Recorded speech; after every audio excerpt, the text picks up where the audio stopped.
Hey yo, what is going on everybody? It's your boy X coming at y'all with a brand new video, and as you guys can see, we're on 2KDB. You guys have read the title, you guys have read the thumbnail, so you know what's going on. We're talking about why overall in 2K literally means nothing. And I have a few examples on here that we're going to go through and talk about, but the reason we're making this video, I know a lot of you guys probably already know, not to look at the overall of the cards, just look at straight up, the animations, the stats, the badges, and the things that everybody has. And I brought a few examples just showing you guys why it's pretty bad to think about just the overall of the card being the better factor. And the reason, again, that I'm doing this is because everybody recently has been in my comment section talking about, like, why would I use this card over this card? This card's a diamond, this one's a galaxy opal. And I'm going to show you guys why it doesn't make the most sense with it. And the best way to do that is on the compare page. We're starting off with one of the biggest examples to really drive the point home with Galaxy Opal Damian Lillard and Diamond Zion Williamson. Now, the reason that I picked these two cards is because Damian Lillard is the lowest total stat Opal, and Zion Williamson is the highest total stat Diamond. Didn't actually know either of these facts, but you know what, now you do. Pretty cool, right? Now, the main reason that people love it is just because, this one says a 97, this one says a 94, but there's two, I guess, whole levels of difference.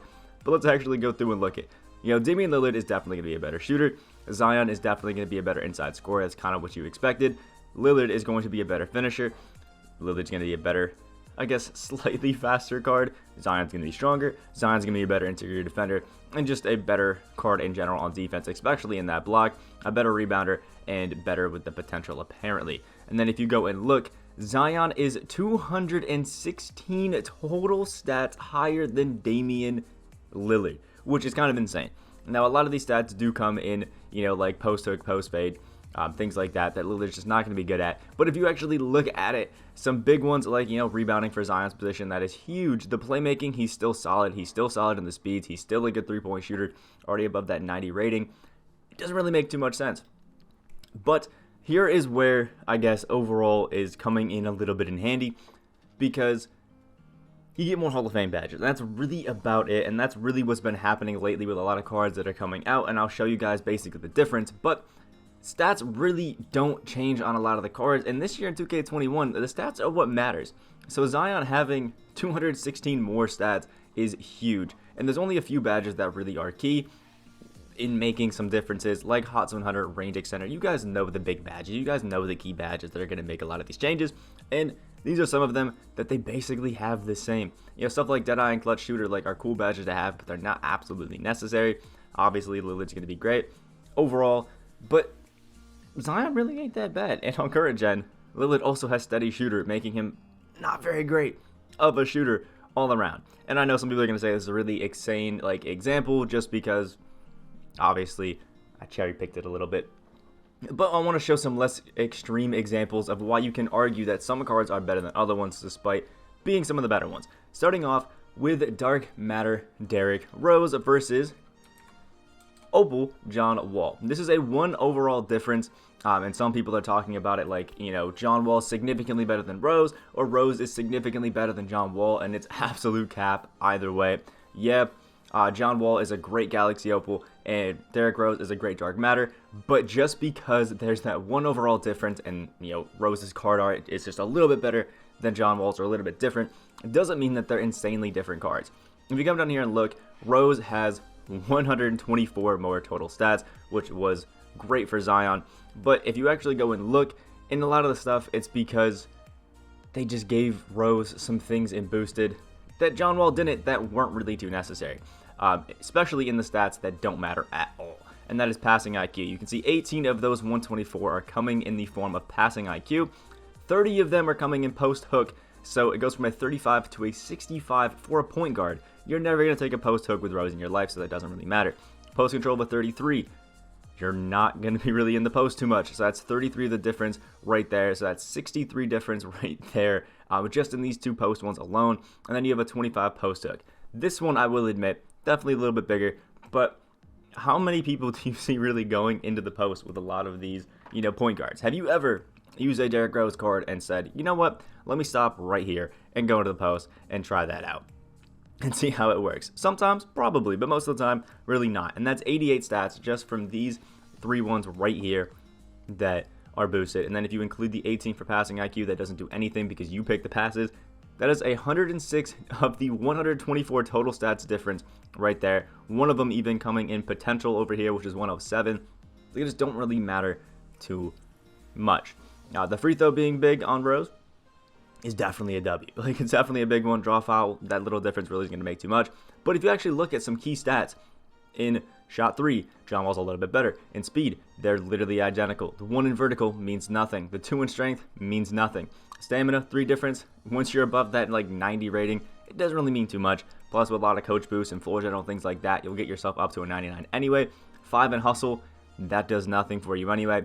Then in interior defense, John Wall plus 9 is actually huge. Going from that 75 to the almost 85 is really big because if you use any sort of shoes, coach boost, or just defensive badges like defensive leader in general, that gets you so much closer to that above 90 rating, which is amazing.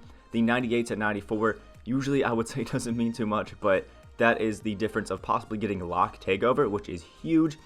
Slightly better help defense on Derrick Rose, but that is a stat that doesn't really matter too much.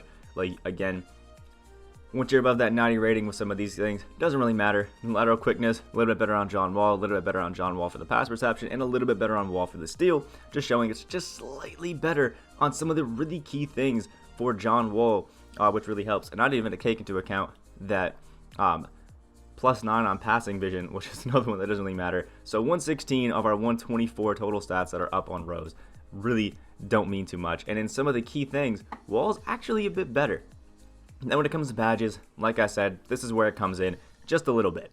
Like, Rose has 8 more Hall of Fame badges, whereas John Wall has 3 more gold, and they're probably just like badges that Rose has Hall of Fame already. You know, consistent finisher, pretty big badge, that's nice. Pro touch, huge badge to have. Teardropper, doesn't really mean too much. Putback boss on a PG, doesn't really mean too much. Ankle breaker, pretty good badge to have Hall of Fame on Rose. Pretty good badge right there, needle threader. Space creator, okay. Stop and go, okay, I'll take it. But then we can check out someone's in the shooting. Deadeye to Hall of Fame. Gold to Hall of Fame, I don't think it's too big of a deal. Flexible release, that's a massive one. Green Machine, massive one. Hot start, whatever. I don't think you really get a boost even above bronze for hot start, so it's not a huge difference. Corner specialist, I mean, these guys have 95 threes. They're not missing from the corner anyway. Ice and Veins and slippery off ball, don't really do too much. Not helpful. And then in defense, you can see some big boosts here. Rose does have defensive leader instead of John Wall, which is interesting. Hall of Fame to gold Intimidator, huge upgrade, absolutely love it. But lightning reflexes, meh. And then when it comes to animations and tendencies, or animations at least, these are all about what you like. I would say that I slightly like John Wall's just a little bit better, meaning I just prefer John Wall. It's not showing the size up escapes right here, but both of these guys have Pro 2. They can both do the Curry slide. Long athlete, I'm taking over floater. Dunking animations, all basically the same. It's okay. But John Wall jumper, I like a little bit over Derrick Rose. So overall, I'm taking John Wall over Derrick Rose. And that's just, I guess, a less extreme example to show you guys, like, dark matters and opals really aren't that different in a lot of these things. Like, yeah, the dark matter may be a little bit better in some categories, but it's not going to be that insane of a difference. Again, we can do this with, you know, Kevin Garnett versus David Robinson, or we'll do Dirk Nowitzki because Dirk is thought of as the best, you know, center right now. And I know KG's a power forward, but Dirk Loki's a power forward too, so it's fine. If we check it out, Kevin Garnett has plus 199 in total stats. You can see a lot of these are coming right here in some of these. Some of them are coming up in steal, which is huge. But Dirk actually has a huge boost in shot IQ, so this is actually a little bit different. But again, all of the key badges or stats that you really want are all the same, and that's really what a lot of you guys have to focus on. And a lot of this bulk also comes from defense, which Kevin Garnett definitely is better in. The badges, again, that's what you're paying for with a lot of these dark matter cards, just a load of badges increase. So Kevin Garnett, the better card, but Dirk is still right there, is still amazing, and is still really, really good. Now, there's another one that I was really looking at that I actually quite liked. Now, this one isn't going to be me arguing that the card is better, but that there's not as huge of a difference as some might think. Wes Unseld and Draymond Green. We have a 97 opal to a 96 pink diamond, Wes being one of the best power forwards in the entire game, and Draymond being one of the best thought of as budget power forwards in the entire game. I love both of these cards. I think they're both amazing, and I'm going to work on Wes. But here's why it's not too big of a deal that they're different. Now, I know that they're power forwards, but I don't, again, see a lot of people that are post gods with their power forwards. Power forwards are meant to be that, like, jack of all trades kind of player. So when you see over here that Wes Unseld has a plus 10 in his offensive consistency, a thing that doesn't really matter a huge deal, like, it's okay, like, good to have up, but it's not a big deal. Yeah, we can count that out and just count it as 10 stats that are like meh. Big upgrade, standing dunk and driving dunk, you know, that's pretty good. Post moves, post hook, and post fade. Now for some people that may mean a whole lot, and it's going to be a huge boost for Wes Unseld over Draymond Green. But if I'm going to be honest, most of the people that I play in day-to-day 2K do not care about having a higher post game on their power forward, or guys that are going to run at the power forward. It's just not something that a lot of people do in 2K. So that's like 81 total stats that just don't mean too much. Big ones though, boost in the athleticism, big boost for Draymond in the defense, slightly lower block, and pretty even rebounding. Once you get again above that 90, I really don't think it matters too much. When it comes to the badges, this is what you're paying for on Wes Unseld, 5 extra Hall of Fame badges. Not that you're paying for Wes Unseld, that was kind of a bad, I guess, use. But in some key badges, other than contact finisher, really missing out on that one. There's most of the badges that you really need. Hall of Fame on both of these guys. Dimer, downhill, quick first step, unpluckable, even floor general, which Draymond gets. They both have clamps and intimidator. Moving truck and rebound chaser are better on Wes Unseld, but then defensive leader, interceptor, post move lockdown, and rim protector are better on Draymond Green. So you're kind of just tit for tat trading. Draymond has a lot of missing gold badges in here, but I would argue the big ones that he's missing are only flexible release and hot zone hunter, relatively cheap badges to add, whereas he's got the big one in Hall of Fame range extender, which is huge, as well as catch and shoot for a power forward. When it comes to their tendencies, Wes Unseld being the better dunker has better inside tendencies, you would expect that, but then on defense, they're nearly identical, and plus, with Draymond's better defensive badges and stats, he's going to feel better as a defensive card versus Wes Unseld's being the better offensive card. And then for the animations, this is where you kind of trade off a little bit. Kobe Bryant, the better jump shot. Draymond Green, jump shot 12, slightly worse. Wes Unseld having the Curry slide, definitely going to be better. And he's under 6'9", so he can do the Curry slide. And then long athlete for both of these guys. So again, it's slightly less of a big deal, I think, or big upgrade between the two. I'm not going to argue that Draymond's better than Wes Unseld because it's simply not true. But to argue that there is a huge boost, I think, between Wes Unseld and Draymond Green, I don't really think it's the case. You know, a lot of these cards are really good and really fun to use, but they're not just absolutely insane. Another little example that I did want to show out is Damian Lillard, his new moments, versus Anthony Edwards, a new diamond moments that we did get. Now, it's a little bit different because Edwards is a 2 and Lillard's obviously a PG, but if we go and look, total stats, Edwards is actually up in 20. Like, I don't know what they're doing to Lillard cards, but it's just some tough things.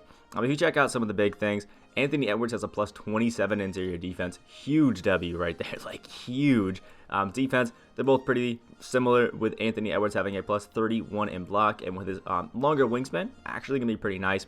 Lillard, as expected, is the better three-point shooter, but with a coach boost or floor general and a shoe, or even just floor general, you can get Anthony Edwards' 3 up to a 90, which gives you into that max screen window potential, which is perfectly fine, and I'll take that any day. When it comes to slashing, Anthony Edwards is slightly better if you want to consider a 50 standing over a 25, a little bit better. Some stat padding a bit with his post-game numbers, and Lillard is the better playmaker, but at things like passing vision, this doesn't matter at all. They probably lowered Edwards to a 60 just to make sure that he was still a diamond and not a pink diamond, and passing IQ, again, they probably lowered Anthony Edwards just a little bit just to make sure he was still a diamond, and a little bit better rebounding, but I think he had some good rebounding games, so it makes sense. The thing that you're paying for, though, with Lillard versus Edwards is, like I keep saying, Hall of Fame badges. That is the big difference for a lot of these higher-end cards. Badges. Like, just badges. And if we can compare, I guess, KG to another power forward that we got earlier in the year, if you really wanted to see it. But this is what you're paying for with Lillard. Just a bunch of really good shooting Hall of Fame badges, a bunch of good playmaking Hall of Fame badges. And Edwards, you're getting some good Hall of Fame badges, but mainly a lot of gold badges to fill things out. And that's really kind of where the difference lies. And to show you guys a bit of the difference, I guess we'll do Zion right here and pick his Dark Matter hero card, which... Actually, I'm not sure if it has the most Hall of Fame badges. We'll see who has the most total badges right here. Okay, it is Zion with the most total badges, but I think I thought Kevin Garnett had 42. He only has 41. So Zion still does have the most badges. And then if we can compare him to some like lower power forward diamond, we'll just go power forward includes secondary positions and then click just diamond. And we have Tobias Harris or Delino Gallinari. Now, Tobias Harris is one of the better diamonds in the game, but you can see pales in comparison. So yeah, this rule is basically to say, like, just because a card is better overall, I guess in their gem color, it doesn't mean that they're significantly better, but in certain cases, that does lie true. Like Zion versus Tobias, nobody's going to argue that Tobias is better than Zion Williamson, but maybe you could argue like GBG, you could tactically downgrade to Tobias Harris because of how cheap he is, but if I'm being honest, if I have Zion, I'm keeping Zion. Yeah, it just is what it is. But that's the big boost that you're getting. Look at all the Hall of Fame badges that Zion gets that Tobias Harris doesn't even touch. Like, doesn't even touch him. It's crazy. Almost 30 more Hall of Fame badges, which is wild. Dark matter cards are going to start coming out like crazy, and soon we used to all have like diamonds as our best cards and things like that in our lineup. Soon it's going to be dark matters and opals covering everybody's lineup. So eventually, it isn't really going to matter too much. But I think for right now, people should really focus on the fact that, yeah, dark matters are really good, opals are really good, but some of these diamonds and pink diamonds are still great and can still really hold their own, because you can see Larry Bird sneaking in there in total stats, Wes Unseld, and things like that. So just because the card art has a higher gem color, don't just think they're better. I've seen a lot of people arguing it in the comments, and I wanted to shed light on that, I guess, because it doesn't hold true all the time. Like the video, guys, did enjoy or found it informative, comment down below. I guess, yeah, if it was helpful. And subscribe if you guys are new. We are on that road to 10K subscribers. I hope you guys have a great rest of your day, and I will see y'all in the next video.